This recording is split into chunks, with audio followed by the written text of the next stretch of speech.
The title of the story is, My Fiancée Asked for a Break so she could date her ex, and said she'd come back if it didn't work out. So I made sure there was nothing left to come back to. Hey guys, so after hanging around here for what feels like forever, just reading everyone else's stories, I finally decided it's time to share what's been going on in my life. So yeah, here's my situation. My name's Ethan, I'm 32 years old, and until not too long ago, I genuinely believed I was about to marry the woman I'd spend the rest of my life with, Vanessa. We'd been together for 4 years, and for most of that time I thought we were rock solid. Now though, I'm sitting here wondering how I completely missed all the warning signs. I first met Vanessa at a birthday party through a mutual friend. Right away, she stood out. She was confident, quick-witted, and had the straightforward, no BS kind of attitude that I really respected. I dated other people before, sure, but no one ever connected with me the way she did. Things between us moved pretty quickly. Within a year, we were already living together. Honestly, it all felt easy. Like we were completely in sync. We saw eye to eye on the big stuff. Careers, getting married, eventually starting a family. It all just seemed to line up. She worked as a freelance graphic designer and I was in marketing, so our schedules actually fit together pretty well. We weren't living some flashy, over-the-top lifestyle, but we were happy. Life felt stable, comfortable, good. We talked about marriage plenty of times before, but it wasn't until last year that I finally asked her to marry me. The proposal itself was simple, nothing extravagant. Just a quiet dinner at home, the two of us. But Vanessa seemed genuinely happy. She teared up, threw her arms around me, and said yes without hesitation. That same night, we started dreaming out loud about our future. Talking about a fall wedding, keeping the guest list small, and finding a cozy venue by the lake. At that point, everything felt like it was falling perfectly into place. Or at least that's what I thought. Looking back, the first warning signs weren't anything huge or obvious. They were subtle, small cracks that were easy to ignore if you didn't want to look too closely. And honestly, I didn't. For example, after a few months, Vanessa's excitement about planning the wedding started to fade. In the beginning, she was completely into it. Sending me Pinterest boards, browsing dresses for hours, asking my opinion on details like whether we should go with tulips or roses for the centerpieces. But then, out of nowhere, it all just stopped. I'd try to bring things up, like, hey, have you picked your bridesmaids yet? And she'd just brush it off. Not yet. I'm still thinking about it, she'd say, every single time. It wasn't just that either. Her dress, the cake, the music. Every decision we used to get excited about suddenly became something she kept putting off. There's still plenty of time, she'd tell me.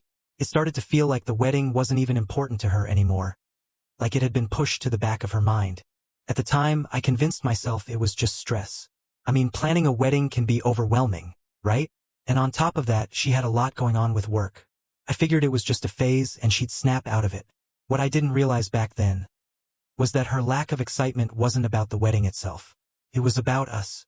The moment that really hit me came one night when we were out with friends. Someone brought up that dumb TikTok trend, you know, the one, we listen but we don't judge. You've probably seen it. People ask personal questions and everyone's supposed to answer honestly while pretending not to judge. Though, let's be real, everyone totally judges anyway. Everything was going fine until someone asked, if you could go back and relive one past relationship, which one would it be? Without even pausing to think, Vanessa said, oh, probably Brandon. Just like that. Brandon, her ex from college. The same guy who cheated on her. The second those words left her mouth, the whole room went quiet. She laughed awkwardly and tried to walk it back. I mean, not like I'd actually want to. It's just, it was a big part of my life. I wanted to call her out right then and there. But we were in front of friends, so I held back and let it go. Later that night, when we were alone, I brought it up. What was that about Brandon? I asked. Why would you say you'd want to relive that relationship? She brushed it off like it was nothing. It was just a dumb game, Ethan. Don't take it so seriously, she said, smiling like it wasn't a big deal, and then immediately changed the subject. I didn't push it. Honestly, I didn't want to start an argument over something that might not mean anything. But it stuck with me. After that, it got harder and harder to ignore the changes in her behavior. She started spending way more time on her phone, scrolling through messages with this little smirk I couldn't quite place. Then came the excuses, vague reasons why she couldn't hang out or why she'd cancel plans last minute. Sorry, I've got a lot of work to catch up on tonight, she'd say. Or, I promised my mom I'd visit this weekend. None of it sounded outright suspicious on its own. But together it started adding up. And slowly, I began to feel like I wasn't a priority anymore. Then came the Thursday night that changed everything. I got home earlier than usual, actually looking forward to spending some time with Vanessa. I figured we'd order food, maybe binge a show, just a relaxed night together. But the second I walked in, something felt off. She was sitting on the couch with her laptop open, but she wasn't working. She was just staring at the screen, completely zoned out. "Hey, I'm home," I said, trying to lighten the mood. "You're early," she replied. The way she said it didn't sound like she was happy about it. I shrugged it off and headed into the kitchen to start making dinner, but the silence in the apartment felt heavy, almost suffocating. Normally, she'd be asking me about my day or telling me about hers. But this time, nothing. Eventually, I turned around and asked, "Everything okay?" She slowly closed her laptop and looked at me. "Actually, there's something I need to talk to you about." And just like that, my stomach dropped. You know that feeling when you just know something bad is coming, but you can't stop it? That's exactly where I was. Standing there, holding a spatula like an idiot. I walked over and sat down across from her. "All right," I said. "What's going on?" She hesitated, like she was carefully choosing her words. Then she just said it. "I've been thinking about us. And about Brandon." I swear, I almost laughed. "Brandon? Seriously? What about him?" She bit her lip and avoided looking at me. "I think I need some time to figure things out," she said. "I want to take a break too. See if there's still something there with him." I couldn't believe what I was hearing. "You want a break? So you can date your ex?" I said. "Are you serious right now, Vanessa? We're engaged." "It's not like that," she rushed to say, like she thought she could soften it somehow. "I just need to make sure I'm making the right choice with you. And if it doesn't work out, I promise I'll come back." That's when it really hit me, just how unbelievable her mindset was. She actually expected me to sit around and wait while she figured out whether I was good enough. And in that moment, something inside me just shifted. I didn't yell. I didn't lose it. I just sat there, staring at her, trying to wrap my head around how I didn't see this coming sooner. I didn't even know what to say at first. My fiancée had just told me she wanted to take a break so she could explore things with her ex. What are you even supposed to say to that? Finally, I managed to ask, "So what exactly does this break mean to you?" My voice sounded calm, way calmer than I actually felt. She straightened up slightly, like she had already prepared for this conversation. "I think we need space," she said. "I'll take time to figure out if what I'm feeling about Brandon is real. And you can take some time to reflect on us too." I stared at her, trying to process the logic. "Wait," I said, leaning forward. "So you get to go date your ex? And I'm supposed to sit here and reflect on us? How does that make any sense?" Vanessa let out a sigh, like I was the one being difficult. "This isn't about you doing anything wrong, Ethan. I just need to figure out what I want." Felt rehearsed. The way she spoke, the way she avoided eye contact, it was like she had already made her decision. Now she just needed me to go along with it. "You do realize how insane this sounds, right?" I said. "You don't just put your fiancé on pause so you can go play what if with some guy who treated you like trash." Her expression immediately hardened. And in that moment, I saw a side of her I hadn't fully grasped before. Just how stubborn she could really be. "I'm not asking for permission, Ethan," she said flatly. "I'm telling you what I need." That line hit me differently. I wasn't just hurt anymore. I was pissed. I got up from the couch and started pacing, trying to keep myself from blowing up. "So what, Vanessa?" I said. "You're just gonna pack a bag and go stay with Brandon? That's your plan?" "No," she snapped back. "It's not like that." She paused, clearly trying to piece her thoughts together. I don't know exactly what it looks like yet," she admitted. "But I need clarity before we move forward. I owe it to myself to be sure I'm making the right choice." "You owe it to yourself?" I repeated, letting out a bitter laugh. "And what about what you owe me? We're engaged, Vanessa. We're supposed to be building a future together." Then I shook my head. "And now you're telling me you need to test drive your ex just to make sure I'm good enough?" "I never said you weren't good enough," she shot back, her voice getting louder. "But if we're going to spend our lives together, I need to be certain." She took a breath. "And right now, I'm not." That was the moment it all really sank in. It wasn't just about her wanting to reconnect with Brandon. It was the fact that after 4 years, after everything we'd built, she still wasn't sure about me. It hit all at once. And the worst part? She didn't even seem to understand how messed up that sounded. To her, this was completely reasonable. Like I'd just sit there patiently while she sorted through whatever confusion she had in her head. I stopped pacing and looked straight at her. Really looked at her. "You know what?" I said, my voice completely flat. "Fine. Take your break." She blinked, clearly caught off guard by how easily I agreed. "Ethan, I'm not trying to hurt you," she said. "I just need space to figure things out." I gave a small nod, keeping my expression neutral. "All right, if that's what you need." She hesitated, like she expected me to fight for her, to argue to stop her. When I didn't, she stood up, grabbed her laptop and muttered, "I'll stay at my mom's for a bit. This isn't permanent. We'll talk once I've had some time." "Okay," I said simply. She looked at me one more time, unsure of how to read my reaction, then walked off into the bedroom. I could hear her moving around, zippers, drawers, things being tossed into a bag. I stayed right where I was on the couch.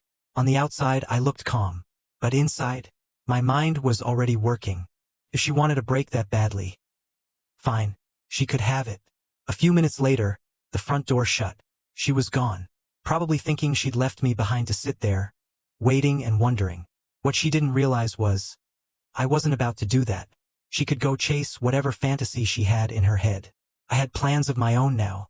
I don't even know how long I sat there before I finally snapped out of it. The first thing I did was grab my phone and call my best friend, Caleb. I've known Caleb since college, and he's the kind of guy who tells it to you straight, no sugarcoating. If there was anyone who could tell me I wasn't crazy for feeling like my entire life had just collapsed, it was him. "Yo, what's up?" he answered casually. "Vanessa wants to take a break so she can date her ex," I said immediately. There was a long pause on the other end. "What the hell?" he finally said. "She actually said that to you?" "Yep," I replied, rubbing my temple. "Packed a bag and left like it was nothing. Says she needs clarity." Caleb let out a low whistle. "Man, that's messed up. You all right?" "Not really," I admitted. "I don't even know how to process this. For years, dude. For years, and she's still stuck on Brandon." "You want me to come over?" he asked. "We'll grab some food, talk it through." "Yeah. Honestly, that'd help," I said. About an hour later, Caleb showed up with pizza. He didn't need a full breakdown, he just let me talk while I vented everything out. By the time I finished, he was already shaking his head. "Bro, she's not worth this," he said. "If she can't see what she has with you, that's on her. You don't need someone treating you like a backup plan." I nodded, but it didn't really make it hurt any less. Because it wasn't just about losing Vanessa. It was about losing the future I thought we had. Marriage, kids, a life together, all of it just gone. We stayed up late, talking, watching TV, just trying to take my mind off things.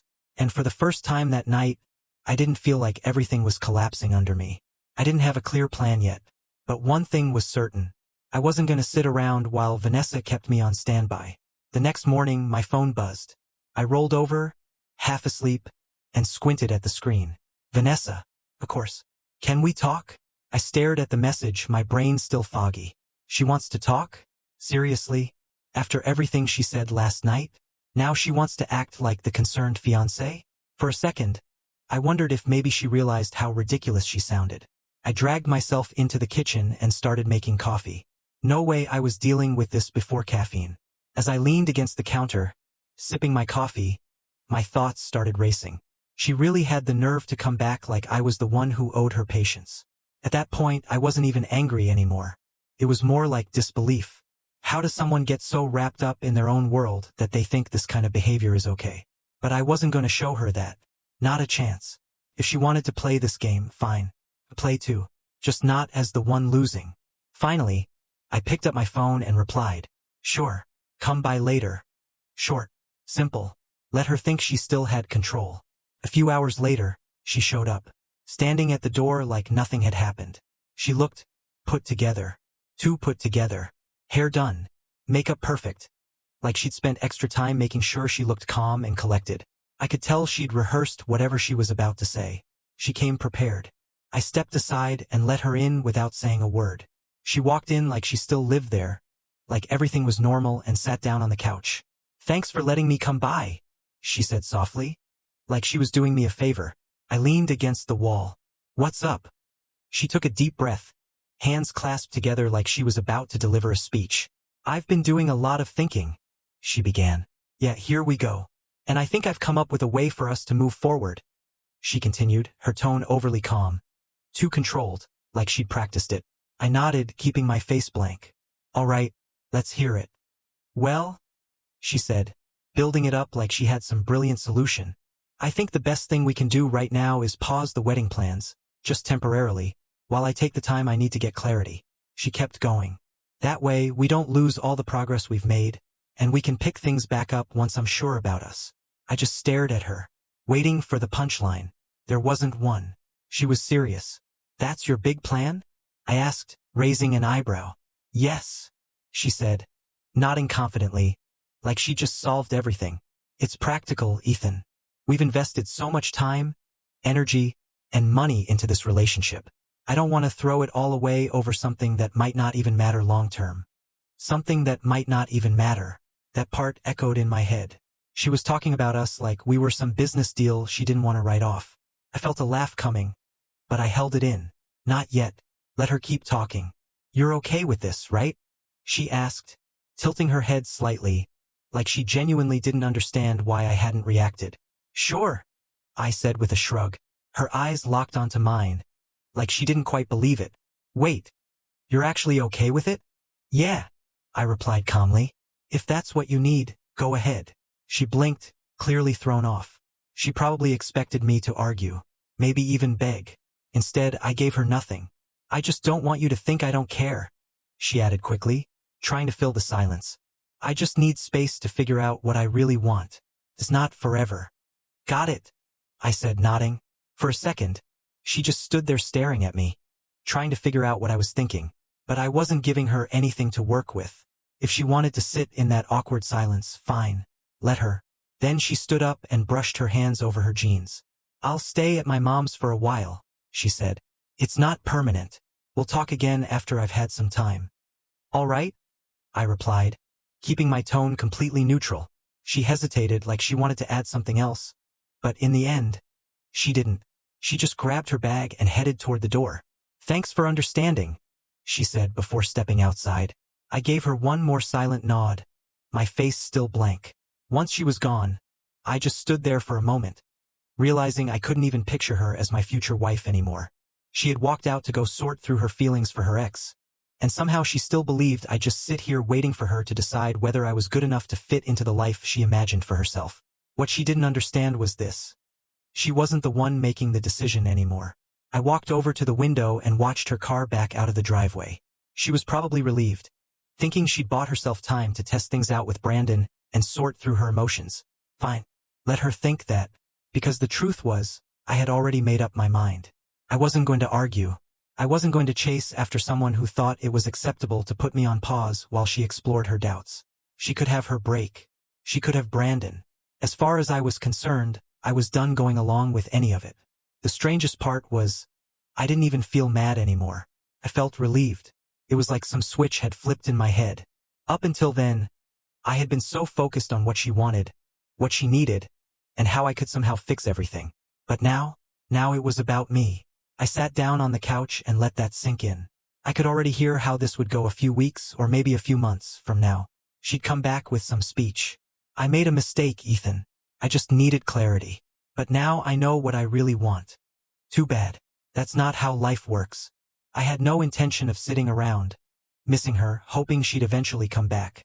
This wasn't about revenge, and it wasn't about some game. It was about moving forward. She made her choice, and I made mine. Over the next week, I started putting everything in motion. None of this was about getting even. It was about removing every trace of her from my life and taking control back for myself. The first thing I handled was the wedding. I opened my laptop and started canceling everything. The venue, the photographer, the caterer, every last piece of it. Some of the deposits weren't refundable, but honestly, I didn't care. At that point, it wasn't about the money. It was about shutting that chapter of my life for good. As I worked through the emails, I couldn't help but smirk a little. She probably imagined me sitting at home miserable, heartbroken, crying, just waiting for her to decide I was better than her ex and come back to me. Meanwhile, I was erasing her from my future one email at a time. Then there was the house. And that part was almost funny. Vanessa always acted like it was our home. She picked out the paint. She complained nonstop about throw pillows. And she insisted on hanging those awful live, laugh, love signs all over the place. But there was one thing she never seemed to fully understand. The house was mine. My name was on the deed. My money paid the mortgage. I called Caleb and he connected me with a real estate agent. Within a few days, the paperwork was ready and the house was going on the market. My plan was simple. Sell it, move on, and make sure there was absolutely nothing for Vanessa to come back to. She wanted space to figure out her life. She could figure it out from the ground up. One part of the whole thing was almost too satisfying. When she left, she'd walked out without taking most of her stuff. Clothes, books, random decorations. And of course, all those ridiculous live, laugh, love signs she had scattered everywhere. I boxed all of it up, loaded it into my car, and drove it over to her mom's house. No warning, no message, no call. I just left the boxes on the porch with a note that said, "Here's your stuff. Good luck with Brandon." Was it petty? Probably. Did I care? Not even a little. After that, I waited. Right on schedule, about a week later, my phone buzzed. It was her. "Can we talk? I think we need to clear the air." I actually laughed out loud. Apparently, her little fantasy with Brandon hadn't turned out the way she expected. And honestly, I couldn't resist seeing how this was going to play out. So I replied, "Sure, come by tomorrow." The next day, she showed up. And the look on her face when she walked in? Absolutely priceless. The second she stepped inside, she froze. Her eyes moved from the bare walls to the empty shelves to the moving boxes stacked in the corner. "What's going on here?" she asked, her voice already shaky. "I'm selling the house," I said casually, leaning against the counter like we were just making small talk. Her jaw dropped. "You're what? Selling our house?" "It's not our house, Vanessa," I said, letting the words sit there for a second. "It's mine, and I don't need all this space anymore." She looked at me like I had slapped her. "Why didn't you tell me?" "Why would I?" I said calmly. "You left, remember?" The color drained out of her face. "Wait, so you've really been planning all of this? You're just moving on?" I shrugged. "What exactly did you expect me to do? Sit here and wait for you to come back?" She shook her head quickly, her voice getting louder. "Ethan, no. That's not what I meant when I said I needed time. I didn't think you'd..." "Didn't think I'd what?" I cut in. "Take you seriously?" I looked her right in the eyes. "You said you needed space to decide whether you wanted me or Brandon. So I gave you space." She stepped closer, and now her voice was trembling. "But I didn't mean it like this. I thought you understood. I wasn't ending things. I just needed clarity." I let out a short laugh and shook my head. "Clarity? Vanessa, that's not what you wanted. What you wanted was a safety net." I didn't look away. "You thought you could run off, see if things with Brandon went anywhere, and then come back here like nothing ever happened. Sorry, but that's not how this works." That was the moment she really cracked. "Ethan, please," she said. "I made a mistake. Brandon, he's not who I thought he was. He hasn't changed." Tears were already filling her eyes. "I was stupid. I know that now. Please don't do this. Don't throw us away." I crossed my arms and met her tearful stare without flinching. "You're right about one thing, Vanessa," I said. "You were stupid." I paused. "But not just because you went back to Brandon. You were stupid because you thought I'd let you treat me like some backup plan." She grabbed my arm, desperate now. "I wasn't doing that, I swear. I just panicked. I was scared. But now I know it's you. It's always been you. Please, we can fix this. We can still get married." I pulled my arm away and shook my head. "No, we can't." My voice stayed firm. "You made your choice, Vanessa. You chose doubt. You chose Brandon. And now I'm choosing myself." Her face fell apart, and she started crying hard. "Ethan, please," she sobbed. "I'll do anything to make this right." "It's too late," I said. "You broke this. You don't get to come back now and act like none of it happened." She stood there shaking, tears running down her face. Then finally, when she realized there was nothing left to say, she turned around and walked out. And just like that, Vanessa was gone from my life. Or at least that's what I thought. I sold the house, moved into a new apartment, and started leaving everything connected to her behind me. I wasn't bitter. I just didn't have the energy to keep dragging her mess around with me. I honestly believed I had handled everything cleanly, that we had both gone our separate ways. But Vanessa? she wasn't done. And when she decided to make her next move, she didn't come at me directly. The first sign that something was wrong came when my mom called me. I had barely even said hello before she launched right into it. Ethan, why am I hearing from Aunt Linda that the wedding is canceled? Is that true? I froze. That question caught me completely off guard. As far as I knew, the only people who were supposed to know the wedding was off were me and Vanessa.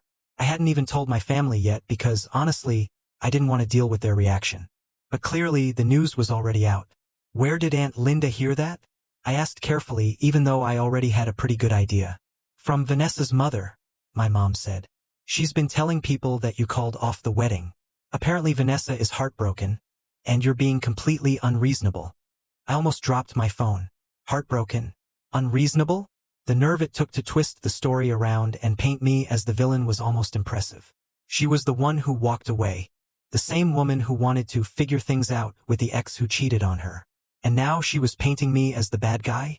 Mom, that's not what happened, I said, doing my best to stay calm. Vanessa and I are over. She made her decision and I made mine. Well, you need to do some damage control, she replied sharply. Half the family is already talking about it, and they think you blindsided her. Damage control. That's what it had turned into. Not only had Vanessa worked her way into my family's conversations, but she'd flipped the whole situation into a sympathy story where she was the victim. Honestly, I should have ignored it. I should have written it off as her being petty and left it alone. But later that same day, I got a call that made it clear this wasn't just family drama anymore. Hey Ethan, my boss said carefully. I just wanted to check in. Everything okay? That alone told me something was off. I heard from a friend of mine. Apparently your ex is having a rough time, and she mentioned your name. I froze. My ex mentioned me? At work? She didn't go into details, he said. But you know how things spread. Just wanted to make sure it's not going to cause issues here. I clenched my jaw as everything started to click into place. Vanessa hadn't just been telling her version of the story to family. She was dragging my name into it with anyone who would listen. I thanked my boss for the heads up and hung up. And just like that, my blood was boiling. This wasn't about closure anymore. This wasn't about fixing anything. She was actively trying to mess with my life, playing the victim and feeding people whatever version of the story made her look good. That was the final straw. Up until then, I'd stayed quiet because I thought it was the mature thing to do. But if she wanted to play games, I wasn't about to sit back and let her control the narrative. The next day, I sent a group message to both families. Kept it short, simple, and straight to the point. Hi everyone. I just want to clear something up. Vanessa and I are no longer engaged. This was a mutual decision after a lot of difficult conversations. I'd appreciate it if everyone could respect our privacy and move forward without assigning blame. Thank you. It wasn't dramatic, but it was enough to shut down the rumors before they spread any further. After that, I blocked her everywhere. Phone, social media, email. She didn't deserve access to my life anymore, not after everything she'd done. The aftermath wasn't exactly smooth. My mom wasn't thrilled with how blunt I'd been, and a couple of relatives still whispered about how I'd thrown away something good. But I knew the truth. And honestly, that was enough. If anything, everything Vanessa did after the breakup only confirmed that I made the right call. She showed me exactly how little she respected me, and what we had. So yeah, that was the moment I drew the line. Blocking her felt like flipping a switch, cutting off all the noise and chaos she'd been creating. It wasn't just about shutting her out. It was about getting my peace back. The next step was taking control of the story. Because if you stay quiet too long, people start filling in the blanks themselves, and I'd already given her way too much room to do that. So I reached out to the people who actually mattered to me, close friends, my siblings, and my mom. No exaggerations. No drama. Just the truth. Look, I told my mom while we were having coffee. I didn't throw away anything good. She walked out on me to go figure things out with her ex. That's it. I leaned back. I tried to handle it respectfully, but now she's out there acting like she's the victim. I'm not letting her ruin my name. Mom gave me that look. You know, the one that makes you feel like you're 17 again. I understand, Ethan, she said. But you could have handled it more tactfully. Tactful, I said. Mom. She's telling anyone who'll listen that I'm the problem. I'm done playing nice. That seemed to land. She let out a sigh. I just want you to be happy, she said. Don't let her pull you down with her. From there, I made it a point to shut down any rumors as soon as they came up. If someone mentioned Vanessa, I kept it simple. It didn't work out. She's not who I thought she was. End of story. Most people took the hint and dropped it. Some needed it spelled out more clearly. Like my cousin Jason. He cornered me at a family barbecue. "Hey man, I heard you left Vanessa out of nowhere. What happened?" I looked at him, honestly stunned by the nerve. "You heard wrong, Jason," I said. "She left me to figure things out with her ex. If you want details, ask her. I'm not getting into gossip." That shut him up pretty fast. While I was dealing with the family side of things, I also had to clean things up at work. Thankfully, my boss was reasonable. I explained everything privately and made it clear it wouldn't affect my performance. He nodded. "Yeah, I figured there was more to it," he said. "Just keep your focus and don't let it distract you." But of course, Vanessa wasn't done stirring things up. About a week later, I got an email from a mutual friend, Nicole. She wasn't taking sides, but she wanted to give me a heads up. "Hey Ethan, just so you know, Vanessa's been posting stuff online. Nothing direct, but it's pretty obvious she's talking about you." I thanked her and checked it out. Sure enough, there it was. Vague, passive-aggressive posts about heartbreak and betrayal. Stuff like, "Some people throw away diamonds to chase stones." Real subtle. For a second, I thought about responding, calling her out publicly. But then I stopped. Why sink to that level? She wanted a reaction, and I wasn't giving her one. Instead, I reported the posts and moved on.